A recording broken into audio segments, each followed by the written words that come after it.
Hey guys! So now, I think you've seen the title by now. We're going to be explaining two different gas laws. One is Boyle's law, and the other one is Charles' law.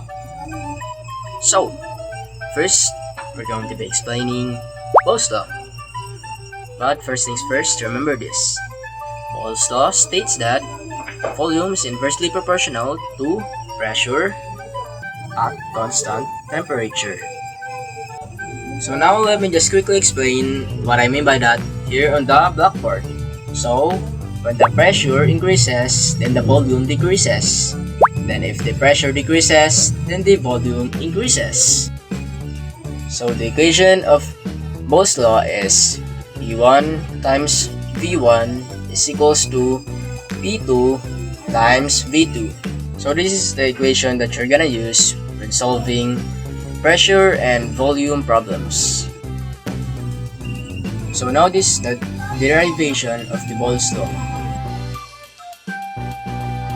Now let's solve a simple problem about Boyle's law. Now the problem says a gas has a volume of 4 liters at 2 atmospheres. What is the new volume if the pressure increases to 4 atmospheres? The V1 is 4 liters, then the P2 is 4 atmospheres. The next step that we're gonna do is multiply the 2 then the 4, which we get 8. So now my equation becomes 8 equals to 4 times V2. Now it's time to get the V2. To get the V2, you gotta divide the 8 by 4. So 8 divided by 4, which you get 2. So by doing all that, you get 2 liters. So in this problem, when the pressure increases from 4 atmospheres to 2 atmospheres, the volume then decreases to 4 liters to 2 liters. And now it's finally time for Charles' law. Oh, by the way, fun fact! The one who invented, or the person who invented Charles' law was actually Jacques Charles. Wow! So anyways, and the one who invented Boyle's law was actually Robert Boyle. So yeah, that's why it's named after them. Boyle's law for Robert Boyle, then Charles' law for Jacques Charles. So, anyways, back to the topic. So Charles' law states that when pressure is constant, then the volume of a gas is directly proportional to its temperature. What I mean by that is when the temperature increases, then the volume increases. When the temperature decreases, then the volume also decreases. So back to the topic. The general formula of the Charles' law is this: P1 over V1 equals to P2 over V2. And then the derived formulas is this. And by the way, the temperature must be in Kelvin. Okay, so now let's try to solve another problem, but now, this time with Charles' law. A gas has a volume of 5 liters at 27 Celsius. What will be its new volume if the temperature increases to 127 Celsius? Well, the pressure is constant. Now, step 1. Convert the Celsius to Kelvin.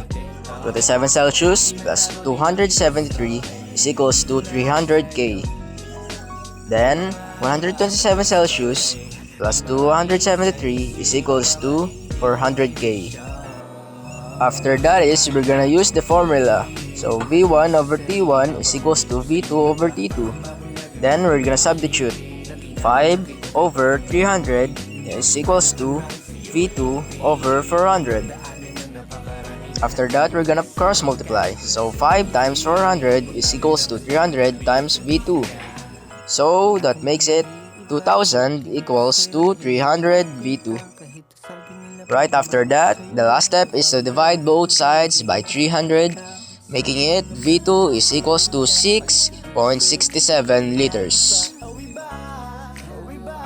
So, in this problem, when the temperature increased from 300 Kelvin to 400 Kelvin, the volume then increased from 5 liters to 6.67 liters. Okay, so now let's try it for the last time. But this time we're going back to Boyle's law. So, here we go. A gas occupies 12 liters at 1.5 atmosphere. The gas is compressed until its volume becomes 3 liters. What is the new pressure while the temperature is constant? So we're gonna use the formula like earlier.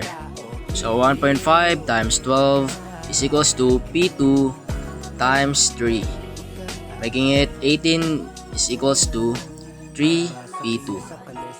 For the finale, divide both sides by 3 to get P2 equals to 6 atmosphere. And now for our final problem. Charles' law, finally, right? So, a gas has a volume of 10 liters at 20 Celsius. What will be its new volume if the temperature increases to 80 Celsius while the pressure is constant? So, step 1, convert the Celsius into Kelvin. So, 20 Celsius plus 273 is equals to 293 Kelvin. And then, 80 Celsius plus 273 is equals to 353 Kelvin. And then, step 2, use the formula V over T1 is equals to V2 over T2, and then substitute it. So, 10 over 293 is equals to V2 over 353. So, cross multiply, 10 times 353 is equals to 293 times V2. We get 3,530 is equals to 293 V2, and then divide it.